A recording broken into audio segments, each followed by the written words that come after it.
ಸ್ನೇಹಿತರೆ, ಮೀಡಿಯಾ ಮಾಸ್ಟರ್ಸ್ಗೆ ಸ್ವಾಗತ ಸುಸ್ವಾಗತ.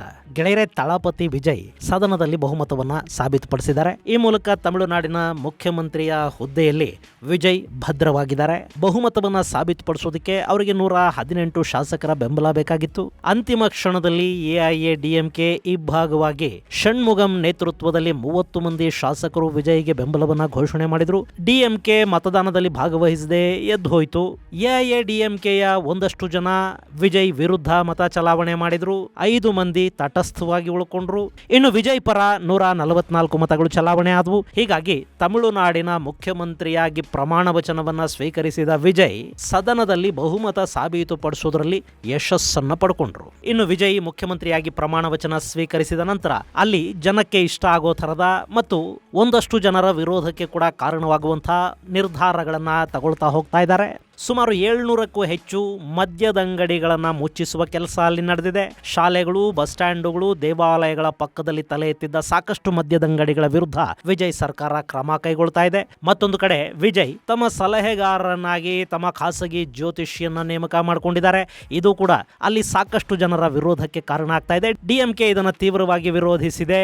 ಇನ್ನು ಬಿಜೆಪಿಯ ನಾಯಕರು ಈ ಬಗ್ಗೆ ಹೆಚ್ಚೇನು ಮಾತಾಡೋದಿಕ್ಕೆ ಹೋಗಿಲ್ಲ. ಆದರೂ ಚಲನಚಿತ್ರ ನಟನೊಬ್ಬ ಮುಖ್ಯಮಂತ್ರಿ ಆಗೋದಿಕ್ಕೆ ಸಾಧ್ಯ ಆಗುತ್ತೆ ಅನ್ನೋದಾದ್ರೆ ಜ್ಯೋತಿಷಿಯೊಬ್ಬ ಯಾಕೆ ಸಲಹೆಗಾರ ಆಗಬಾರದು ಅನ್ನೋ ತರ ತಮಿಳುನಾಡಿನ ಬಿಜೆಪಿ ನಾಯಕರೊಬ್ರು ವ್ಯಂಗ್ಯ ಮಾಡಿದ್ದಾರೆ. ಗೆಳೆಯರೆ, ಯಾರು ಏನು ಬೇಕಾದ್ರೂ ಹೇಳ್ಕೊಳ್ಳಿ, ಪ್ರಜಾಪ್ರಭುತ್ವದ ಬ್ಯೂಟಿ ಅಂದ್ರೆ ಇಲ್ಲಿ ಜನ ಯಾರಿಗೆ ಮತ ಕೊಡ್ತಾರೆ ಅವರು ಜನನಾಯಕರಾಗಿ ಆರಿಸಿ ಬರ್ತಾರೆ. ಅವರು ಚಹಾ ಮಾರಾಟಗಾರ ಇರಬಹುದು, ಚಿತ್ರನಟರಿರಬಹುದು, ಅಥವಾ ಬ್ಲಾಕ್ ಅಲ್ಲಿ ಟಿಕೆಟ್ ಮಾರೋರೇ ಆಗಿರಬಹುದು. ಜನ ಆರಿಸಿ ಕಳುಹಿಸಿದ್ರೆ ಅಂಥವರು ಜನನಾಯಕರಾಗ್ತಾರೆ. ಮುಖ್ಯಮಂತ್ರಿ ಮತ್ತೊಂದು ಏನು ಬೇಕಾದ್ರೂ ಆಗೋದಿಕ್ಕೆ ಸಾಧ್ಯ ಇರುತ್ತೆ. ಹೀಗಾಗಿ ಚಲನಚಿತ್ರ ನಟ ಮುಖ್ಯಮಂತ್ರಿ ಆದರೆ ಆಸ್ಟ್ರಾಲಜರ್ ಅಡ್ವೈಸರ್ ಯಾಕಾಗಬಾರದು? ಈ ತರದ ವ್ಯಂಗ್ಯಗಳಿಗೆ ಪ್ರಜಾಪ್ರಭುತ್ವದಲ್ಲಿ ಜಾಗ ಇರೋದಿಲ್ಲ. ಇನ್ನು ಇವೆಲ್ಲವುಗಳ ಜೊತೆ ವಿಜಯ್ ಬಗ್ಗೆ ಈಗಾಗಲೇ ಒಂದಷ್ಟು ಆರೋಪಗಳು ಕೂಡ ಅಲ್ಲಿ ಶುರುವಾಗಿವೆ. ಅವರು ಅಮೆರಿಕಾದ ಡೀಪ್ ಸ್ಟೇಟ್ ನ ಕ್ಯಾಂಡಿಡೇಟ್. ಅವರಿಗೆ ಕ್ರಿಶ್ಚಿಯನ್ ಮಿಷನರಿಗಳು ಹಣ ಕೊಟ್ಟಿವೆ. ವಿಜಯ್ ಹಿಂದೆ ಲಾಟರಿ ಕಿಂಗ್ ಮಾರ್ಟಿನ್ ಇದ್ದಾನೆ. ಮದ್ಯದಂಗಡಿಗಳನ್ನ ಮುಚ್ಚಿಸ್ತಾ ಇರೋ ವಿಜಯ್ ಆನ್ಲೈನ್ ಲಾಟರಿಯನ್ನು ಕೂಡ ತಮಿಳುನಾಡಲ್ಲಿ ಕಂಪ್ಲೀಟ್ ಆಗಿ ನಿಲ್ಲಿಸೋದಿಕ್ಕೆ ನಿರ್ಬಂಧ ಇರೋದಕ್ಕೆ ಸಾಧ್ಯ ಆಗುತ್ತಾ? ಲಾಟರಿ ಹಣದಲ್ಲೇ ವಿಜಯ್ ಮುಖ್ಯಮಂತ್ರಿ ಆಗಿರೋದು. ಇನ್ನು ಆ ಲಾಟರಿ ಕಿಂಗ್ಗೆ ಪೋಪ್ ಅವರ ನೇರ ಆಶೀರ್ವಾದ ಇದೆ. ಹೀಗಾಗಿ ವಿಜಯ್ ಮತ್ತು ಮಾರ್ಟಿನ್ ಇಬ್ರು ಸೇರ್ಕೊಂಡು ತಮಿಳುನಾಡನ್ನ ಸಂಪೂರ್ಣವಾಗಿ ಕನ್ವರ್ಟ್ ಮಾಡಿಬಿಡ್ತಾರೆ. ಇಂಥ ಸಾಕಷ್ಟು ಮಾತುಗಳು, ಪೋಸ್ಟ್ಗಳು ಸೋಷಿಯಲ್ ಮೀಡಿಯಾದಲ್ಲಿ ಕಾಣಿಸ್ಕೊಳ್ಳೋದಕ್ಕೆ ಶುರುವಾಗಿವೆ. ಇದರ ಜೊತೆ ಇವತ್ತೊಂದು ಚುನಾವಣೆಯನ್ನ ಗೆಲ್ಲಬೇಕು ಅಂದ್ರೆ ಕೋಟ್ಯಂತರ ರೂಪಾಯಿ ಹಣ ಕೂಡ ಬೇಕಾಗುತ್ತೆ. ಹೀಗಿರುವಾಗ ಪಕ್ಷ ಕಟ್ಟಿ ಕೇವಲ 2 ವರ್ಷಗಳಲ್ಲಿ ಒಂದಿಡೀ ರಾಜ್ಯವನ್ನ ಗೆಲ್ಲೋದಕ್ಕೆ ಹೇಗೆ ಸಾಧ್ಯ ಆಯಿತು? ಅಷ್ಟೊಂದು ಹಣವನ್ನ ವಿಜಯ್ ಖರ್ಚು ಮಾಡಿದ ಹೇಗೆ? ಅವರ ಸೋಷಿಯಲ್ ಮೀಡಿಯಾ ಕ್ಯಾಂಪೇನ್ಗೆ 1.5-2.5 ಸಾವಿರ ಕೋಟಿ ರೂಪಾಯಿಗಳಷ್ಟು ಹಣ ಖರ್ಚಾಗಿದೆ. ಅಲ್ಲಿ 70,000 ಬೂತ್ ಏಜೆಂಟರನ್ನ ಏಕಾಏಕಿ ನೇಮಿಸೋದಕ್ಕೆ ಹೇಗೆ ಸಾಧ್ಯ ಆಯಿತು? ಇಂಥ ಸಾಕಷ್ಟು ಪ್ರಶ್ನೆಗಳನ್ನ ತಮಿಳುನಾಡು ಹಾಗೂ ಹೊರಗೆ ಕೂಡ ಬಹಳಷ್ಟು ಜನ ಕೇಳ್ತಾ ಇದ್ದಾರೆ. ಆದರೆ ಅದೆಲ್ಲದಕ್ಕೂ ಉತ್ತರವಾಗಿ ಕಾಣ್ತಾ ಇರೋದು ಒಂದೇ ಹೆಸರು, ಅದೇ ತಮಿಳುನಾಡು. ಯಾಕೆ ಹೀಗೆ? ತಮಿಳುನಾಡಿನ ಜನರ ಆಯ್ಕೆಗಳು ಹೀಗೆ ವಿಚಿತ್ರವಾಗಿ ಯಾಕಿರುತ್ತವೆ? 70,000 ಜನರನ್ನ ಒಂದುಗೂಡಿಸೋದು ಬೇರೆಯವರಿಗೆ ಕಷ್ಟ ಆಗಬಹುದೇನೋ, ಆದ್ರೆ ತಮಿಳು ನಟರಿಗೆ ಅದು ಕಷ್ಟ ಅಲ್ವೇ ಅಲ್ಲ. ಗೆಳೆಯರೆ, ತಮಿಳುನಾಡು ಅವತ್ತೂ ಇವತ್ತೂ ಕೂಡ ಚಿತ್ರನಟರನ್ನ ಅತ್ಯಂತ ಅಭಿಮಾನದಿಂದ ಕಾಣುತ್ತೆ. ಅವರನ್ನ ಆರಾಧ್ಯ ದೈವಗಳ ಹಾಗೆ ಪೂಜಿಸೋ ಪದ್ಧತಿ, ವಿಚಿತ್ರವಾದ ಅಭಿಮಾನ ತಮಿಳುನಾಡಿನ ಜನರಲ್ಲಿದೆ. ಹೀಗಾಗಿ ಚಿತ್ರನಟನೊಬ್ಬನಿಗೆ 70,000 ಜನರನ್ನ ಒಂದುಗೂಡಿಸೋದು ಖಂಡಿತ ಕಷ್ಟ ಅಲ್ಲ. ಅಲ್ಲಿ MGR ಇಂದ ಹಿಡಿದು ವಿಜಯ್ ವರೆಗೆ ಹೇಗೆ ತಮಿಳು ಜನ ತಮ್ಮ ನಾಯಕರನ್ನ ಆರಾಧಿಸಿದ್ದಾರೆ, ಅವರಿಗಾಗಿ ಬದುಕಿದ್ದಾರೆ, ಅವರಿಗಾಗಿ ಪ್ರಾಣ ಕೊಟ್ಟಿದ್ದಾರೆ ಅನ್ನೋದು ಅರ್ಥ ಆಗ್ಬಿಟ್ರೆ ವಿಜಯ್ ಗೆಲುವಿನ ಹಿಂದಿನ ಸೀಕ್ರೆಟ್ ಕೂಡ ಅರ್ಥ ಆಗುತ್ತೆ. ಹಾಗಾದ್ರೆ ಇನ್ಯಾಕ್ ತಡ? ತಮಿಳುನಾಡಿನ ವಿಚಿತ್ರ ಅಭಿಮಾನದ ಕಥೆಯನ್ನ ನೋಡಿಬಿಡೋಣ ಬನ್ನಿ. ಗೆಳೆಯರೆ, ಸಿ ಜೋಸೆಫ್ ವಿಜಯ್ ಈಗ ತಮಿಳುನಾಡಿನ ಮುಖ್ಯಮಂತ್ರಿ. ಭಾರತದ 2ನೇ ಅತಿ ಶ್ರೀಮಂತ ಹಾಗೂ ಅತಿ ಹೆಚ್ಚು ಕೈಗಾರಿಕೆಗಳನ್ನು ಹೊಂದಿರುವ ರಾಜ್ಯವನ್ನ ಮುನ್ನಡೆಸುವ ಜವಾಬ್ದಾರಿ ಇನ್ನು ಮುಂದೆ ಒಂದಷ್ಟು ವರ್ಷಗಳ ಕಾಲ ಈ ಸಿ ಜೋಸೆಫ್ ವಿಜಯ್ ಹೆಗಲ ಮೇಲಿರುತ್ತೆ. 59 ವರ್ಷಗಳ ಬಳಿಕ ತಮಿಳುನಾಡಲ್ಲಿ ಇಂಥದೊಂದು ಮಹತ್ವದ ಬದಲಾವಣೆ ಆಗುತ್ತೆ ಅಂತ ಯಾರು ಕೂಡ ಊಹಿಸಿರಲಿಲ್ಲ. ಆದ್ರೆ ವಿಜಯ್ ಆ ಊಹೆಗೆ ನಿಲುಕದ ಸಾಧನೆಯನ್ನ ಮಾಡಿದ್ದಾರೆ. ಅವರ ಸಾಧನೆ ಸಾಕಷ್ಟು ಜನರ ಪಾಲಿಗೊಂದು ಸಿನಿಮಾ ಕಥೆಯ ರೀತಿ ಕಾಣಬಹುದು. ಅದಕ್ಕೆ ಕಾರಣ ಅಲ್ಲಿ ವಿಜಯ್ಗೆ ಸಿಕ್ಕಿರೋ ಅಭೂತಪೂರ್ವ ಗೆಲುವು ಮತ್ತು ಡಿಎಂಕೆ ಹಾಗೂ ಎಐಎಡಿಎಂಕೆಗಳನ್ನ ಜನ ಸರಾಸಗಟಾಗಿ ತಿರಸ್ಕರಿಸಬಹುದು ಅನ್ನೋ ಸಣ್ಣ ಊಹೆಯೂ ಇಲ್ಲದೆ ಇದ್ದ ಸಂದರ್ಭದಲ್ಲಿ ವಿಜಯ್ಗೆ ಸಿಕ್ಕ ಅಭೂತಪೂರ್ವ ಗೆಲುವು. ಇಲ್ಲಿ ವಿಜಯ್ ಅವರ ಗೆಲುವಿನ ಹಿಂದಿನ ಸೀಕ್ರೆಟ್ ಏನು ಅನ್ನೋದು ಗೊತ್ತಾಗಬೇಕು ಅಂದ್ರೆ ನಾವು ನಾವು 1977ರ ಕಾಲಘಟ್ಟಕ್ಕೆ ಹೋಗಬೇಕು. ಗೆಳೆಯರೆ, ಯಾವುದಾದ್ರೂ ಮುಖ್ಯಮಂತ್ರಿ ತನ್ನ ಮೊದಲ ಕ್ಯಾಬಿನೆಟ್ ಅಲ್ಲಿ ಸಚಿವ ಸಂಪುಟದ ಸಹೋದ್ಯೋಗಿಗಳನ್ನ ಕೇಳೋ ಮೊದಲ ಪ್ರಶ್ನೆ ಏನಾಗಿರಬಹುದು? ನಿಮ್ಮ ತಲೆಯಲ್ಲಿ ಹುಟ್ಟಿದ ಪ್ರಶ್ನೆ ಏನು ಅನ್ನೋದನ್ನ ಕಾಮೆಂಟ್ ಬಾಕ್ಸ್ ಅಲ್ಲಿ ಮೊದಲು ತಿಳಿಸಿಬಿಡಿ. ಇನ್ನು MGR ಅವರ ವಿಷಯಕ್ಕೆ ನಾವು ಬರೋದಾದ್ರೆ, ಅವ್ರು ಕೇಳಿದ್ದ ಮೊದಲ ಪ್ರಶ್ನೆ ಏನು ಗೊತ್ತಾ? ನಿಮ್ಮಲ್ಲಿ ಯಾರಾದರೂ ಚಿಕ್ಕ ವಯಸ್ಸಲ್ಲಿ ಬಡತನವನ್ನ ಅನುಭವಿಸಿದ್ದೀರಾ ಅನ್ನೋದು. ಅವರು ತಮ್ಮ ಸಚಿವ ಸಂಪುಟದ ಮೊದಲ ಸಭೆಯಲ್ಲಿ ಸಚಿವರನ್ನ ಮುಂದೆ ಕೂಡಿಸ್ಕೊಂಡು, ನೀವು ನಿಮ್ಮ ಬಾಲ್ಯದಲ್ಲಿ ಯಾರಾದರೂ ಬಡತನವನ್ನ ಅನುಭವಿಸಿದ ಅನುಭವ ಹೊಂದಿದ್ದೀರಾ ಅಂತ ಕೇಳ್ತಾರೆ. ಆ ಪ್ರಶ್ನೆ ಕೇಳಿಸ್ಕೊಂಡವರಿಗೆಲ್ಲ ಒಂಥರ ಗೊಂದಲ ಶುರುವಾಯಿತು. ಆದ್ರೆ ಆ ಪ್ರಶ್ನೆ ತಮಿಳುನಾಡಲ್ಲಿ ಸಾಕಷ್ಟು ಕಲ್ಯಾಣ ಕಾರ್ಯಕ್ರಮಗಳಿಗೆ ಕಾರಣ ಆಯಿತು. ಶಾಲಾ ಮಕ್ಕಳಿಗೆ, ದೀನದಲಿತರಿಗೆ, ಬಡವರಿಗೆ MGR ಒಂದಷ್ಟು ಕಾರ್ಯಕ್ರಮಗಳನ್ನು ರೂಪಿಸಿದ್ರು. ಆ ಕಾರ್ಯಕ್ರಮಗಳು ತಮಿಳುನಾಡಿನ ಜನರ ಮನಸ್ಸಲ್ಲಿ ಅಚ್ಚಳಿಯದೆ ಉಳಿದುಬಿಟ್ವು. MGR ಒಬ್ಬ ಸಿನಿಮಾ ನಟನಿಂದ ಸೂಪರ್ ಸ್ಟಾರ್ ಗಿರಿಯಿಂದ ದೇವರ ಪಟ್ಟಕ್ಕೆ ಏರೋದಕ್ಕೆ ಸಾಧ್ಯ ಆಗಿದ್ದು ಅದೊಂದು ಪ್ರಶ್ನೆಯಿಂದ ಮತ್ತು ಅವರು ಘೋಷಿಸಿದ ವೆಲ್ಫೇರ್ ಸ್ಕೀಮ್ಗಳಿಂದ. ಹೀಗಾಗಿನೇ ತಮಿಳುನಾಡಿನ ಜನ MGR ಅವರಿಗೆ ಪುರುಚಿ ತಲೈವರ್ ಅಂತ ಕರೆದ್ರು. ಗೆಳೆಯರೆ, ಈಗ ವಿಜಯ್ ಬಗ್ಗೆ ಇದ್ದಿರೋ ಸಾಕಷ್ಟು ಪ್ರಶ್ನೆಗಳಿಗೆ ಉತ್ತರ ಕೂಡ MGR ಅವರ ಕಾಲಘಟ್ಟದಲ್ಲೇ ನಮಗೆ ಸಿಗತ್ತೆ. ನಿಮಗೆ ಗೊತ್ತಿರಲಿ, MGR ಹೊಸ ಪಕ್ಷವನ್ನು ಕಟ್ಟಿ ಚುನಾವಣೆಗೆ ಸ್ಪರ್ಧಿಸಿದಾಗ ಅಲ್ಲಿ ಮೊದಲ ಚುನಾವಣೆಯಲ್ಲೇ ಅವರಿಗೆ ಗೆಲುವು ಸಿಕ್ತು. ಹಾಗೆ ನೋಡಿದ್ರೆ 1977ರಲ್ಲಿ ಅವರು ತಮಿಳುನಾಡು ಮುಖ್ಯಮಂತ್ರಿ ಆಗೋದಕ್ಕೂ ಮುನ್ನ ಪುದುಚೇರಿಯಲ್ಲಿ ಅವರ ಸರ್ಕಾರ ಕಡಿಮೆ ಅವಧಿಗೆ ಅಧಿಕಾರವನ್ನು ಕೂಡ ನಡೆಸಿತ್ತು. 1974ರಲ್ಲಿ ನಡೆದ ಆ ಚುನಾವಣೆಯಲ್ಲಿ AIADMK 12 ಕ್ಷೇತ್ರಗಳನ್ನು ಗೆದ್ದುಕೊಳ್ತು. ಅವತ್ತು ಎಸ್ ರಾಮಸ್ವಾಮಿ ಪುದುಚೇರಿಯ CM ಆದರು. ಆ ಬಳಿಕ 1977ರಲ್ಲಿ ತಮಿಳುನಾಡು ಹಾಗೂ ಪುದುಚೇರಿಯಲ್ಲಿ ಜಯ ದಾಖಲಿಸಿದ AIADMK ಇತಿಹಾಸವನ್ನ ಸೃಷ್ಟಿ ಮಾಡಿತು. MGR 3 ಬಾರಿ ಸತತವಾಗಿ ಆರಿಸಿ ಬಂದ್ರು. ಅವರನ್ನ ಜನ ನಾಯಕನನ್ನಾಗಿ ನೋಡ್ತಾ ಇರಲಿಲ್ಲ, ಅವರನ್ನ ದೇವರ ರೂಪದಲ್ಲಿ ಆರಾಧಿಸ್ತಾ ಇದ್ರು. ಇಂಥ MGR ಯಾವತ್ತೂ ಕೂಡ ತಮಿಳುನಾಡಿನ ಚುನಾವಣೆಗಳಲ್ಲಿ ಸೋಲನ್ನ ಕಾಣಲಿಲ್ಲ. 3 ಅವಧಿಗಳಿಗೆ ಸತತವಾಗಿ ಅವರು ಮುಖ್ಯಮಂತ್ರಿ ಆದರು ಮತ್ತು ಅಧಿಕಾರದಲ್ಲಿದ್ದಾಗಲೇ ಸಾವಿಗೀಡಾದರು. MGR ಅಂತ್ಯ ಇದೆಯಲ್ಲ, ಅದು ಕೂಡ ತಮಿಳರನ್ನ ಎಷ್ಟು ಕಂಗೆಡಿಸಿತ್ತು ಅಂದ್ರೆ, ಅವರು ಸತ್ತಾಗ ಆಕಾಶನೇ ತಲೆ ಮೇಲೆ ಕಳಚಿ ಬಿತ್ತೇನೋ ಅನ್ನೋ ಹಾಗೆ ಸಾಕಷ್ಟು ಜನ ಅಲ್ಲಿ ಗೋಳಾಡಿದ್ರು. ಒಂದಷ್ಟು ಜನ AIADMK ಪಕ್ಷದ ಕಚೇರಿ ಮುಂದೆ ವಿಷ ಕೂಡ ಕುಡಿದ್ರು. ಅಷ್ಟರ ಮಟ್ಟಿಗೆ MGR ಬಗ್ಗೆ ಅಲ್ಲಿನ ಜನರಲ್ಲಿ ಅಭಿಮಾನ ಇತ್ತು. ಗೆಳೆಯರೆ, ಇಂಥದ್ದೇ ಅಭಿಮಾನವನ್ನ ನಾವು ತಮಿಳುನಾಡನ್ನ ಹೊರತುಪಡಿಸಿದ್ರೆ ಆಂಧ್ರ ಪ್ರದೇಶದಲ್ಲಿ ಕೂಡ ನೋಡೋದಕ್ಕೆ ಸಾಧ್ಯ ಆಗುತ್ತೆ. NTR ಬಗ್ಗೆ ಕೂಡ ಆಂಧ್ರದ ಜನರಲ್ಲಿ ಇದೇ ರೀತಿಯ ಅಭಿಮಾನ ಇತ್ತು. ಅಲ್ಲಿ ಆ ನಟನನ್ನ ದೇವರ ಪ್ರತಿರೂಪದಂತೆ ಆಂಧ್ರದ ಜನ ಕೂಡ ಭಾವಿಸಿದ್ರು. ಮತ್ತು MGR ನಂತರ ವಿಪರೀತ ಪ್ರಮಾಣದ ವೆಲ್ಫೇರ್ ಸ್ಕೀಮ್ಗಳನ್ನ ಪರಿಚಯಿಸಿದ್ದು NT ರಾಮರಾವ್. ಇನ್ನು MGR ಅವರ ನಂತರ ತಮಿಳುನಾಡಲ್ಲಿ ಜಯಲಲಿತಾ ಅವರ ಬಗ್ಗೆ ಕೂಡ ಜನ ಅದೇ ರೀತಿಯ ಅಭಿಮಾನವನ್ನು ತೋರಿಸಿದ್ರು. ಜಯಲಲಿತಾ ಅನ್ನೋ ಜನರ ನಂಬಿಕೆಗಳನ್ನ ಹುಸಿ ಮಾಡಲಿಲ್ಲ. 1989ರ ಚುನಾವಣೆ ನಂತರ AIADMKನ ತಮ್ಮ ಕೈಗೆ ತಗೊಂಡ ಜಯಲಲಿತಾ 2 ಅವಧಿಗಳಿಗಲ್ಲಿ CM ಆಗೋಷ್ಟರಲ್ಲಿ ತಮಿಳುನಾಡಿನ ಬಹುತೇಕರ ಪಾಲಿಗೆ ಅಮ್ಮ ಆಗ್ಬಿಟ್ರು. ಅಲ್ಲಿ ಜಯಲಲಿತಾ ಪರಿಚಯಿಸಿದ ಪಡಿತರ ವ್ಯವಸ್ಥೆ, ಸಬ್ಸಿಡಿಗಳು, ಮನೆಗಳು, ಅದರ ಜೊತೆ ತಮಿಳುನಾಡಿನ ಅಭಿವೃದ್ಧಿಗೆ ಅವರು ತೋರಿದ ಕಾಳಜಿ, ಇವೆಲ್ಲ ಕೂಡ ಜಯಲಲಿತಾ ಅವರ ಬಗ್ಗೆ ಅಲ್ಲಿನ ಜನರಲ್ಲಿ ಅಭಿಮಾನ ಮತ್ತು ಪ್ರೀತಿಯನ್ನ ಹೆಚ್ಚು ಮಾಡ್ತಾ ಹೋಯ್ತು. ಒಂದು ಕಾಲ ಇತ್ತು, ತಮಿಳುನಾಡಲ್ಲಿ AIADMK ಕಾರ್ಯಕರ್ತರು, ನಾಯಕರು ಜಯಲಲಿತಾ ಅವರ ಫೋಟೋಗಳನ್ನ ತಮ್ಮ ಬಿಳಿ ಶರ್ಟ್ಗಳ ಜೇಬಲ್ಲಿ ಇಟ್ಕೊಂಡು ಓಡಾಡ್ತಾ ಇದ್ರು. ಆ ಫೋಟೋ ಶರ್ಟ್ ಮೇಲೆ ಕೂಡ ಕಾಣ್ತಾ ಇರ್ತಾ ಇತ್ತು.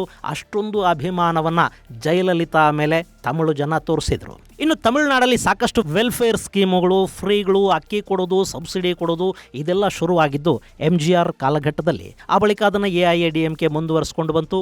ಜಯಲಲಿತಾ ಭ್ರಷ್ಟಾಚಾರದ ಆರೋಪ ಹೊತ್ತು ಮುಖ್ಯಮಂತ್ರಿಯ ಕುರ್ಚಿಯಿಂದ ಕೆಳಗಿಳಿದಾಗ, ಅವರು ಜೈಲಿಗೆ ಹೋದಾಗ ತಮಿಳುನಾಡಲ್ಲಿ ಸಾಕಷ್ಟು ಜನ ಅವರ ಅಭಿಮಾನಿಗಳು ಪ್ರಾಣ ಕಳ್ಕೊಂಡ್ರು. ಜಯಲಲಿತಾ ಸಾವಿಗೀಡಾದಾಗ ಕೂಡ ಜೊತೆಗೆ ಅವರ ಒಂದಷ್ಟು ಅಭಿಮಾನಿಗಳ ಸಾವುಗಳು ನಡೆದವು. ಈ ತರದ ವಿದ್ಯಮಾನಗಳಿವೆ ನೋಡಿ. ಇದನ್ನ ತಮಿಳುನಾಡನ್ನ ನೋಡಿದ ನಂತರ ಈಗೀಗ ಇಡೀ ದೇಶ ಅಳವಡಿಸಿಕೊಳ್ಳೋದಕ್ಕೆ ಹೋಗ್ತಾ ಇದೆ. ಫ್ರೀಗಳ ಮೂಲಕ ಜನರ ಮನಸ್ಸನ್ನ ಗೆಲ್ಲುವ ಪ್ರಯತ್ನವನ್ನ ಎಲ್ಲ ರಾಜಕೀಯ ಪಕ್ಷಗಳು ಮಾಡ್ತಾ ಇವೆ. ನಮ್ಮ ದೇಶದಲ್ಲಿ ಟ್ಯಾಕ್ಸ್ ಕಟ್ಟುವ ಜನ ಏನಿದ್ದಾರೆ ಅವರ ಸಂಖ್ಯೆ ತುಂಬಾ ಚಿಕ್ಕದು. ಹಾಗೆ ಅದು ದೊಡ್ಡ ವೋಟ್ ಬ್ಯಾಂಕು ಅಲ್ಲ. ಟ್ಯಾಕ್ಸ್ ಕಟ್ಟೋ ಸಣ್ಣ ಸಮುದಾಯ ವೋಟ್ ಹಾಕಿದ್ರು ಹಾಕದೇ ಇದ್ರು ಈ ರಾಜಕೀಯ ಪಕ್ಷಗಳಿಗೆ ಆಗೋ ದೊಡ್ಡ ಲಾಭ ನಷ್ಟ ಏನೂ ಇಲ್ಲ. ಆದ್ರೆ ಉಚಿತಗಳನ್ನ ತೆಗೆದುಕೊಳ್ಳುವ ದೊಡ್ಡ ಸಮುದಾಯ ಇದೆ ನೋಡಿ, ಆ ಸಮುದಾಯದ ಅಭಿಮಾನ ಮತ್ತು ಅವರು ಹಾಕೋ ಮತಗಳು ತುಂಬಾ ಇಂಪಾರ್ಟೆಂಟ್ ಅನ್ನಿಸ್ಕೊಳ್ತವೆ. ಹೀಗಾಗಿ ಇವತ್ತು ಇಡೀ ದೇಶ ತಮಿಳುನಾಡಿನ ಉಚಿತ ಸ್ಕೀಮುಗಳ ಹಾದಿಯಲ್ಲಿ ದೊಡ್ಡ ಹೆಜ್ಜೆಯನ್ನಿಡ್ತಾ ಇದೆ. ನಿಜ, ಒಂದು 25-30 ವರ್ಷಗಳ ಹಿಂದೆ ಈ ದೇಶದಲ್ಲಿ ವೆಲ್ಫೇರ್ ಸ್ಕೀಮ್ಗಳ ಅಗತ್ಯ ತುಂಬಾನೇ ಇತ್ತು. ಅವತ್ತಿಗೆ ನಮ್ಮ ಆರ್ಥಿಕ ಪರಿಸ್ಥಿತಿ, ನಮ್ಮ ದುಡಿಮೆಯ ಮೂಲಗಳು ಇವೆಲ್ಲ ಕೂಡ ತುಂಬಾ ಕಡಿಮೆ ಇದ್ವು. ಅವತ್ತಿಗೆ ಉಚಿತ ಪಡಿತರದಂಥ ವ್ಯವಸ್ಥೆಗಳು ಜನಕ್ಕೆ ತುಂಬಾನೇ ಬೇಕಾಗ್ತಾ ಇದ್ವು. ಆದರೆ ಇವತ್ತು ನಾವು ಉಚಿತಗಳ ಮೇಲೆ ಜನರನ್ನ ಬದುಕೋದಿಕ್ಕೆ ಬಿಡೋದಿದೆಯಲ್ಲ, ಅದು ದೇಶದ ಆರ್ಥಿಕ ಅಭಿವೃದ್ಧಿಯ ದೃಷ್ಟಿಯಿಂದ ಒಳ್ಳೆಯ ಬೆಳವಣಿಗೆ ಅಲ್ಲ. ಜನರ ಹೊಟ್ಟೆ ತುಂಬಿಸಬೇಕು ಅನ್ನೋ ಸರ್ಕಾರಗಳ ನಿರ್ಧಾರಗಳು ಸರಿ ಇವೆ, ಆದರೆ ದುಡಿಯುವ ಮಾರ್ಗಗಳನ್ನೇ ತೋರಿಸದೆ ಅವರನ್ನ ಶಾಶ್ವತವಾಗಿ ಬಡತನದಲ್ಲೇ ಇಟ್ಟು ಅವರಿಗೇನೋ ಕೊಡೋ ಮೂಲಕ ಓಟುಗಳನ್ನ ಪಡ್ಕೊಳ್ತಾ, ಜನರ ಕಣ್ಣಲ್ಲಿ ದೊಡ್ಡ ಮನುಷ್ಯರಾಗಿ ಕಾಣಿಸ್ಕೊಳ್ತಾ, ತಮ್ಮ ಖಜಾನೆಗಳನ್ನ ತುಂಬಿಕೊಳ್ತಾ ಇಡೀ ರಾಜ್ಯವನ್ನ ದೇಶವನ್ನ ಲೂಟಿ ಮಾಡ್ತಾ ಹೋಗ್ತಾ ಇರೋ ರಾಜಕಾರಣದ ವ್ಯವಸ್ಥೆ ಇದೆಯಲ್ಲ, ಅದು ಹೀಗೆ ಮುಂದುವರಿತಾ ಹೋದ್ರೆ ಮುಂದಿನ ದಿನಗಳಲ್ಲಿ ಇಡೀ ದೇಶಕ್ಕೆ ಮಾರಕ ಆಗುತ್ತೆ. ಆದರೆ ಉಚಿತಗಳಿಗೆ ಅಭ್ಯಾಸಗೊಂಡ ಜನಕ್ಕೆ ಇದಿವತ್ತು ಅರ್ಥ ಆಗ್ತಾ ಇಲ್ಲ. ಇನ್ನು ಈಗ ತಳಪತಿ ವಿಜಯ್, ಈ ತಳಪತಿ ಅನ್ನೋ ಬಿರುದನ್ನು ತಮಿಳುನಾಡಿನ ಜನ ಬಹಳ ವರ್ಷಗಳ ಹಿಂದೆನೆ ಅವರಿಗೆ ಕೊಟ್ಟು ಬಿಟ್ಟಿದ್ರು. ಅಲ್ಲಿ ವಿಜಯ್ ಸಿನಿಮಾಗಳ ಮೂಲಕ ಜನರನ್ನ ತಲುಪುವ ಪ್ರಯತ್ನ ಮಾಡಿದ್ರು. ಆ ಪ್ರಯತ್ನದಲ್ಲಿ ಅವರು ಯಶಸ್ವಿ ಕೂಡ ಆದ್ರು. ವಿಜಯ್ ಅವರ ಸಿನಿಮಾಗಳು ಜನರಲ್ಲಿ ಗಾಢವಾದ ನಂಬಿಕೆಗಳು ಹುಟ್ಟೋದಕ್ಕೆ ಕಾರಣ ಆದವು. ವಿಜಯ್ ಏನಾದರೂ ರಾಜಕೀಯಕ್ಕೆ ಬಂದ್ರೆ ಅಲ್ಲಿ ಬದಲಾವಣೆ ಕಟ್ಟಿಟ್ಟ ಬುತ್ತಿ ಅಂತ ಹೇಳಲಾಯ್ತು. ಅದನ್ನ ವಿಜಯ್ ಸಖತ್ತಾಗಿ ಬಳಸ್ಕೊಂಡ್ರು. ವಿಜಯ್ ಪಕ್ಷ ಕಟ್ಟಿದ್ರು, ಅಲ್ಲವರು ಪಕ್ಷ ಗೆಲುವನ್ನು ಕೂಡ ಸಾಧಿಸಿತು. ಇದು MGR, ಜಯಲಲಿತಾ ನಂತರ ಸಿನಿಮಾದ ಸೂಪರ್ ಸ್ಟಾರ್ ಒಬ್ಬರಿಗೆ ಸಿಕ್ಕ ಅಭೂತಪೂರ್ವ ಗೆಲುವಾಗಿತ್ತು. ಇಲ್ಲಿ ಕೂಡ ಒಂದು ವಿಚಿತ್ರ ಏನು ಗೊತ್ತಾ, ಹೇಗೆ MGR ಹಾಗೂ ಜಯಲಲಿತಾ ಅವರ ಕಾರಣಕ್ಕೊಂದಷ್ಟು ಜನ ತಮಿಳುನಾಡಲ್ಲಿ ಸಾವಿಗೀಡಾದ್ರು, ಅದೇ ತರ ಕರೂರಲ್ಲಿ ಕೂಡ ವಿಜಯ್ ರ್ಯಾಲಿಯಲ್ಲಿ ಸುಮಾರು 41 ಮಂದಿ ಬಲಿಯಾದ್ರು. ಇದು ತಮಿಳು ಜನರ ಅಭಿಮಾನದ ಪರಾಕಾಷ್ಠೆ ಅಂತಂದ್ರೆ ತಪ್ಪೇನಲ್ಲ. ಇವತ್ತು ತಮಿಳುನಾಡಲ್ಲಿ ವಿಜಯ್ಗಿರೋ ದೊಡ್ಡ ಅಭಿಮಾನಿ ಬಳಗವನ್ನ ಗಮನಿಸಿದಾಗ 70,000 ಬೂತ್ ಏಜೆಂಟರನ್ನ ನೇಮಕ ಮಾಡೋದು ದೊಡ್ಡ ವಿಷಯ ಅಂತೇನು ಅನ್ಸೋದಿಲ್ಲ. ಗೆಳೆಯರೆ, ವಿಜಯ್ 2020ರಲ್ಲಿ ತಮ್ಮ ತಂದೆಯ ವಿರುದ್ಧ ಒಂದು ಕೇಸ್ ಹಾಕ್ತಾರೆ. ಅದು ತಮ್ಮ ಹೆಸರನ್ನ ತಮ್ಮ ತಂದೆ ಹಾಗೂ ಸಂಬಂಧಿಗಳು ಸೇರಿ ಮಿಸ್ಯೂಸ್ ಮಾಡ್ತಾ ಇದ್ದಾರೆ ಅನ್ನೋ ಕೇಸು. ಅಲ್ಲಿ ವಿಜಯ್ ಅವರ ತಂದೆ ಚಂದ್ರಶೇಖರ್ ಒಂದು ಪಕ್ಷವನ್ನ ಸ್ಥಾಪನೆ ಮಾಡಿ ಅದನ್ನ ಮುಂದುವರಿಸ್ತಾ ಹೋದ್ರು. ಆದ್ರೆ ವಿಜಯ್ ಆ ಪಕ್ಷದ ಜೊತೆ ತಮ್ಮ ಹೆಸರನ್ನ ಜೋಡಿಸಬೇಡಿ ಅಂತ ಹೇಳಿದ್ರು. ಸೊ ಅಲ್ಲಿಗೆ ಆ ಪಕ್ಷದ ಕಥೆ ಮುಗಿತು. ಹಾಗೆ 2021ರಲ್ಲಿ ವಿಜಯ್ ಅಭಿಮಾನಿಗಳ ಸಂಘ ಲೋಕಲ್ ಬಾಡಿ ಎಲೆಕ್ಷನ್ಗೆ ನಿಂತು ವಿಜಯ್ ಹೆಸರಿನ ಮೇಲೆ ಗೆದ್ದು ಬಂತು. ಅವರೆಲ್ಲ ಕೂಡ ಲೋಕಲ್ ಬಾಡಿಯ ಚುನಾಯಿತ ಪ್ರತಿನಿಧಿಗಳಾಗಿದ್ದಾರೆ. ಸೊ 100ಕ್ಕೂ ಹೆಚ್ಚು ಸ್ಥಾನಗಳನ್ನು ಅವತ್ತು ವಿಜಯ್ ಅಭಿಮಾನಿಗಳು ಗೆದ್ದಿದ್ರು. ಆ ಬಳಿಕ ಅಲ್ಲಿ ಗ್ರೌಂಡ್ ವರ್ಕ್ ಶುರು ಆಯಿತು. ಸುಮಾರು 2 ವರ್ಷಗಳ ಕಾಲ ಅದು ನಡೀತು. ದೊಡ್ಡ ಮಟ್ಟದಲ್ಲಿ ಸೋಷಿಯಲ್ ಮೀಡಿಯಾ ಅಭಿಯಾನ ಶುರುವಾಯಿತು. ಅದಕ್ಕಾಗಿ ಸಾವಿರಾರು ಕೋಟಿ ರೂಪಾಯಿಗಳಷ್ಟು ಹಣ ಇನ್ವೆಸ್ಟ್ ಆಯಿತು. ಅದಾದ ಮೇಲೆ 2024ರಲ್ಲಿ ಪಕ್ಷವನ್ನ ಸ್ಥಾಪಿಸಲಾಯಿತು. ವಿಜಯ್ ದೂರಾಲೋಚನೆಯನ್ನು ಇಟ್ಟುಕೊಂಡೇ ಪಕ್ಷವನ್ನ ಸ್ಥಾಪನೆ ಮಾಡಿದ್ರು. ಹಾಗೆ ವಿಜಯ್ ಅವರ ಅಭಿಮಾನಿ ಸಂಘಗಳನ್ನ ಅಲ್ಲಿ ಚುನಾವಣೆಗಳಿಗಾಗಿ ಬಳಸಿಕೊಳ್ಳಾಯಿತು. ಅವರನ್ನೇ ಬೂತ್ ಏಜೆಂಟ್ಗಳನ್ನಾಗಿ ಕೂಡ ನೇಮಕ ಮಾಡಿಕೊಳ್ಳಾಯಿತು. ಇನ್ನು ಹಣ, ವಿಜಯ್ಗೆ ಯಾವ ಮೂಲದಿಂದ ಹಣ ಬಂದಿದೆ ಅನ್ನೋದ್ರ ಬಗ್ಗೆ ಸೋಷಿಯಲ್ ಮೀಡಿಯಾದಲ್ಲಿ ಭಾರಿ ಚರ್ಚೆ ಆಗ್ತಾ ಇದೆ. ನಿಜ, ಚುನಾವಣೆಗಳನ್ನ ಈ ದೇಶದಲ್ಲಿ ಹಣ ಇಲ್ಲದೆ ನಡೆಸೋದಕ್ಕೆ ಸಾಧ್ಯನೇ ಆಗೋದಿಲ್ಲ. ಇವತ್ತು ಯಾವುದೇ ಕ್ಷೇತ್ರದಲ್ಲೊಬ್ಬ ಶಾಸಕ ಆರಿಸಿ ಬರಬೇಕು ಅಂದ್ರೂ ಕೂಡ ಒಂದಷ್ಟು ಕೋಟಿಗಳಷ್ಟು ಹಣ ಇರಲೇಬೇಕಾಗತ್ತೆ. ನಾವು ಇದು ಪ್ರಜಾಪ್ರಭುತ್ವ, ಇಲ್ಲಿ ಯಾರು ಬೇಕಾದರೂ ಆರಿಸಿ ಬಂದು ಬಿಡಬಹುದು ಅಂತೇಳಿ ಬಾಯಿ ಮಾತಲ್ಲಿ ಹೇಳೋದಿಕ್ಕೆ, ಅದನ್ನು ಕೇಳಿಸ್ಕೊಂಡು ಸಂಭ್ರಮ ಪಡೋದಿಕ್ಕೆ ಚೆನ್ನಾಗಿರುತ್ತೆ ಹೊರತು ಹಣ ಇಲ್ಲದೆ, ಹಣ ಹಂಚದೆ ಈ ದೇಶದಲ್ಲಿ ಚುನಾವಣೆಗಳನ್ನು ಮಾಡೋದಕ್ಕೆ ಸಾಧ್ಯ ಆಗೋದೇ ಇಲ್ಲ. ಒಂದು ಗ್ರಾಮ ಪಂಚಾಯಿತಿ ಚುನಾವಣೆ ಕೂಡ ಇವತ್ತು ಲಕ್ಷಾಂತರ ರೂಪಾಯಿ ಹಣವನ್ನು ಖರ್ಚು ಮಾಡಿಸುತ್ತೆ. ಹಣ ಕೊಡದೇ ಇದ್ರೆ ನಾವು ವೋಟ್ ಹಾಕೋದಿಲ್ಲ ಅನ್ನೋ ಸ್ಥಿತಿಗೆ ಈ ದೇಶದ ಸಾಕಷ್ಟು ಮತದಾರ ಪ್ರಭುಗಳು ಬಂದಾಗಿದೆ. ಗೆಳೆಯರೆ, ಇವತ್ತು ನಾವು ಭ್ರಷ್ಟಾಚಾರದ ಬಗ್ಗೆ ದೊಡ್ಡ ಮಾತುಗಳನ್ನ ಆಡ್ತೀವಿ. ಯಾವುದೋ ರಾಜಕಾರಣಿಯನ್ನ ಅವನು ಅತಿ ದೊಡ್ಡ ಭ್ರಷ್ಟ ಅಂತ ಬೈತಾ ಇರ್ತೀವಿ. ಆದ್ರೆ ನಿಜವಾದ ಭ್ರಷ್ಟರು ರಾಜಕಾರಣಿಗಳು ಅನ್ನೋದಕ್ಕಿಂತ ಅವರಿಗೆ ಮತ ಹಾಕುವಾಗ ಹಣ ತಗೋತಾನಲ್ಲ ಮತದಾರ, ಅವನಿಗಿಂತಲೂ ಭ್ರಷ್ಟ ಈ ದೇಶದಲ್ಲಿ ಬೇರೆನ್ಯಾರೂ ಇರೋದಕ್ಕೆ ಸಾಧ್ಯನೇ ಇಲ್ಲ.